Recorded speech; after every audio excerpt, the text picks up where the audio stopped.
I don't understand the media constantly trying to twist the things I say into a negative way when all I want is better for women.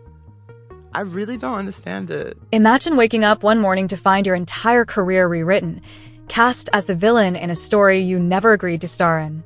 That's exactly what Liz Cambage says happened when she was nudged out of the WNBA, her exit spun as too controversial, while headlines praised a very different comeback on the same court. Was she really a locker room nightmare, or the league's most convenient scapegoat? Because here's the twist no one published on the front page. Behind those whispered retirement press releases lies an interview Liz now calls her smoking gun, claiming executives dangled luxury perks, then snatched them back, all to push her toward a meltdown the cameras could capture. And the moment she walked away, another star's image crisis suddenly disappeared. Coincidence? Or calculated trade-off? Tonight, we're unpacking every sealed email, every unreleased scrimmage tape, and every rumor fans were told was too wild to print. From the infamous Nigeria brawl that still hasn't surfaced on video, to accusations that the league bent its own rules to protect Brittany Griner at all costs, nothing stays in the locker room anymore. So buckle up. By the final buzzer, you'll decide whether Liz Cambage was a diva who burned her bridges, or the first casualty in a much bigger cover-up that could redraw the future of women's basketball. Ready? Let's press play on the tape the league never wanted you to see. Liz Cambage didn't just walk into the WNBA, she detonated onto the scene. Draft night 2011, a 6'8" Australian center with a grin as big as her wingspan, she instantly turned skeptics into highlight reel junkies. By her third pro game, she was flexing over defenders. By midseason, the rookie was an all-star, spinning baseline hooks that made even veterans swivel in disbelief. Fans loved the swagger, sponsors loved the marketability, and commentators quietly admitted the league hadn't seen this blend of size and showmanship since Lisa Leslie. 2 Olympics later, Liz threw down the first women's dunk ever recorded on that stage. The clip ricocheted across social feeds, slow-motion replay, then a freeze frame of her roaring at the rim like she owned the whole arena. The kids downloaded it, sneaker brands clipped it into ads. She became a walking billboard for women's hoops, tattoos, DJ gigs, Sports Illustrated spreads, and a modeling contract that landed her on billboards in Shanghai between seasons. But fame cuts both ways.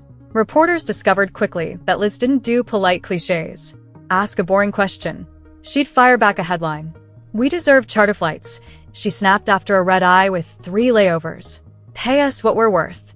The quote trended all day, then ran again a month later when she shattered the single-game scoring record with a ridiculous 53-point avalanche. 53. On 17 for 22 shooting. SportsCenter ran out of adjectives. Front office execs started mulling how to contain the fire they'd willingly lit. Because while her stat sheet screamed MVP, her personality made gatekeepers nervous. Liz tweeted unfiltered takes on everything from pay disparity to racial bias. She skipped a 2012 WNBA season to battle burnout, then lit up China's league for monster paychecks the league couldn't match. Every time she came back, ticket sales spiked. So did the sound of execs grinding teeth when she grabbed the microphone. Yet for all the controversy headlines, teammates raved about the work ethic. She'd finish practice, bust out an ice bath, then hit the weight room because somebody's gotta guard me tomorrow. Young centers studied her footwork on TikTok. Vets secretly hoped they'd never switch onto her in crunch time. She was the superstar casual fans Googled, the opponent every arena packed seats to boo, and the lightning rod the league both needed and feared. So when whispers later claimed she was too toxic for team chemistry, plenty of fans didn't buy it. If Liz Cambage truly burned bridges wherever she went, why did jersey sales jump every city she touched? Why did defenders still list her as the toughest cover in the league? And why, this is key, did the narrative pivot from generational talent to locker room headache almost overnight? Hold that question. Because the next chapter takes us courtside at a pre-Olympic scrimmage in Las Vegas, a single game so chaotic it rewrote Cambage's public identity in 48 hours flat. But who really sparked the blaze, and who fanned it into a firestorm? The footage, if it ever surfaces, might tell a different story entirely. July 2021, Las Vegas. 2 weeks before the Tokyo Games, Australia meets Nigeria behind closed doors for what should have been a tune-up. Instead, the gym turns into a powder keg. Midway through the second half, elbows fly, Trash talk crackles, and suddenly cameras catch Liz jawing at a Nigerian forward. Within hours, headlines scream that she hurled a racial slur, an accusation that detonates faster than any replay. Here's what most fans never heard. Every Olympic scrimmage is filmed from at least 3 angles for coaching review. Those tapes exist. Yet the clip that could prove what was or wasn't said has never been released. Liz swears she used no slur, only called her opponent dumb. She doubles down on national TV, daring officials to leak the tapes. Silence. The league shrugs, the tape stays in the vault, and the narrative marches on without evidence. What really burned Liz wasn't just the allegation, it was the freeze-out that followed. Teammates who laughed with her in warm-ups suddenly offered no public defense. Coaches issued stiff press statements. Social feeds flooded with snake emojis and demands to ban her from the Olympics. Hours earlier, she was Australia's cornerstone. By dawn, she was toxic cargo nobody wanted to claim. Faced with a storm she couldn't outrun, Liz withdrew from the games citing mental health, a phrase many read as code for quiet exile. Sponsors backpedaled, talk show panels dissected her character, and in the span of 48 hours the league's marquee rebel morphed into its easiest scapegoat. But here's the chilling part. That same weekend, a very different PR machine was gearing up to sanitize another headline, one that threatened a far bigger star. As Liz boarded a flight home, executive inboxes buzzed, crafting a story that would push her controversy to the front page and bury someone else's deep in the sports section. How do we know? Because less than a year later, Liz signed with the LA Sparks and discovered the fine print on a deal that was never meant to keep its promises. Liz Cambage thought Los Angeles would be her blockbuster reboot. Front office execs rolled out the red carpet, a 6-figure salary, a slick condo near the beach, and, according to Liz, a whispered promise of, pick any ride you want, even a G-Wagon. It sounded like the dream package fit for the league's most magnetic center. And that's when the prop set collapsed. Day 1 of training camp, she learns those perks fall under impermissible benefits. Translation: that G-Wagon is still parked in Fantasyland. Rent stipend? Vanished. Extra medical coverage? Sorry, budget cuts. Suddenly Liz is suiting up on a bargain deal while teammates, some with half a resume, quietly enjoy fringe bonuses no one will document. Then comes the locker room static. Snide comments about her voice, her body, her OnlyFans side hustle. She flags it to coaches, to the general manager, even to ownership. We'll handle it, they say. Nothing changes. One road trip later, a teammate explodes at her mid-timeout. Staff look the other way. Liz feels the trap snap shut. If she lashes out, headlines write themselves. If she stays silent, the tension only mounts. By mid-season, she's done playing the villain in someone else's script. July 26, 2022. Contract divorce. The press release frames it delicately. Mutual parting of ways. Liz calls it survival. She packs up, leaves LA without the car, without the condo, but with a stack of unanswered emails that look a lot like receipts. And here's the plot twist nobody at League HQ expected. Walking away didn't dim her spotlight. It amplified the question she'd been asking since Vegas, who stood to gain from turning her into a headline sacrifice. The answer, she'd soon realize, pointed straight at the WNBA's most protected star. But that revelation was still one chapter away. And the shield around Brittany Griner was about to come into full view. Here's where the narrative tilts from messy to mind-bending. While Liz fought to clear her name in 2022, Brittany Griner faced a crisis that threatened to eclipse the entire league, a Russian detention that dominated global news. The WNBA's marketing engine scrambled, pivoting from game recaps to bring BG home. Banners overnight. It was a unifying mission, and, some whisper, a perfect distraction. As petitions, jerseys, and primetime interviews rallied around Griner, Cambage's controversy slid conveniently off the ticker. Flash forward to 2023. Griner steps back onto the court to a hero's ovation, cameras flashing like opening night at Cannes. The league hails her as a symbol of resilience, sponsors pour in, and any chatter about release conditions or lingering legal gray zones is tucked neatly behind glossy highlight reels. The message is clear. Protecting BG's image isn't just PR. It's a financial lifeline. Then came 2025's viral sideline clip, Griner allegedly firing a slur at rookie phenom Caitlin Clark. Fans gasp, the clip loops everywhere, and pundits prep for fallout. That never arrives. No suspension, no public fine. Barely a press statement. Compare that to Liz's banishment over an accusation still lacking evidence, and the double standard screams so loud it drowns out the pep band. Rumors now flood subreddits and group chats. Confidential memos instructing teams to minimize negative BG coverage, internal policies bent until they snapped, even whispers that certain drug test protocols were temporarily adjusted to sidestep inconvenient results. No hard proof, yet. But every unexplained pass Griner receives fuels suspicion that the league built a safety net stitched from NDAs and hush-hush phone calls. Did executives target Liz as a lightning rod, knowing the storm would pull eyes away from BG's more delicate headlines? Cambage thinks so, and she claims her inbox holds the smoking receipts. If that's true, the fallout won't stop at one superstar. It could torch the very policies the league flaunts as progressive triumphs.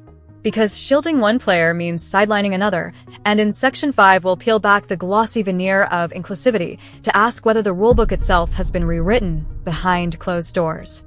Publicly, the WNBA advertises itself as the most forward-thinking league on the planet, rainbow court nights, social justice warm-ups, hashtags urging fans to let everyone play. Behind that neon glow, though, a far thornier debate simmers. Former Stanford great Val Whiting sparked it last season when she posted, "Trans women do not belong in women's sports. It's not fair nor safe for biological women." The tweet rocketed across timelines, collecting praise, outrage, and, most telling, an eerie silence from league headquarters. They couldn't condemn Whiting without antagonizing players who agreed, nor applaud her without detonating their inclusivity brand. So they did nothing, and the question drifted into the background. At least in public.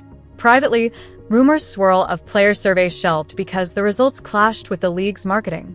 Reports claim athletic testing thresholds were temporarily adjusted in 2023, just long enough to quell whispers about physical advantages among a tiny handful of stars.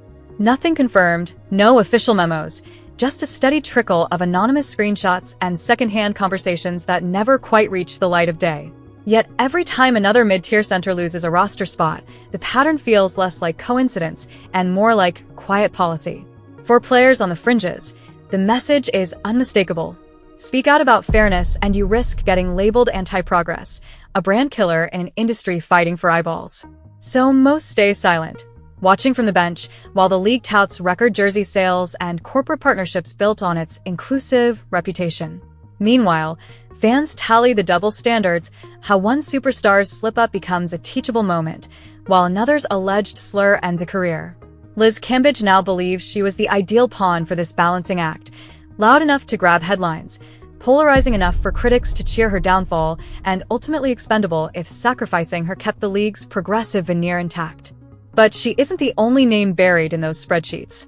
Because tucked inside player relations files, she says, are travel reimbursements, medical waivers, and handwritten notes that could expose a multi-year pattern of selective rule bending, proof that the shield protecting a favored few wasn't built overnight. And that brings us to the receipts Liz claims she's ready to unleash: emails, contract drafts, maybe even that missing scrimmage footage. If her next move goes public, the fallout won't stop at one superstar or one cause. It could punch holes straight through the league's carefully painted image. Which makes the question pressing: who else signed those documents, and how far will the boardroom go to keep them sealed? Next, we follow Liz beyond the WNBA spotlight, into the OnlyFans empire that kept her name trending and the quiet negotiations that might see her swap jerseys for an entirely different flag. Those off-court moves could give her the leverage she needs to pry the truth wide open. Liz Cambage's exit from Los Angeles might have ended one chapter, but it opened a vault of leverage. Away from the hardwood, she leaned hard into her side hustle, an OnlyFans empire that rakes in more per month than her last WNBA contract ever promised. The platform keeps her name trending, replenishes legal funds, and most importantly, gives her an unfiltered megaphone the league can't mute. Quietly, she's also been courting Nigeria's basketball federation. Insiders say paperwork has already been drafted for her to swap the green and gold of Australia for the green and white of the Tigress at the next FIBA cycle.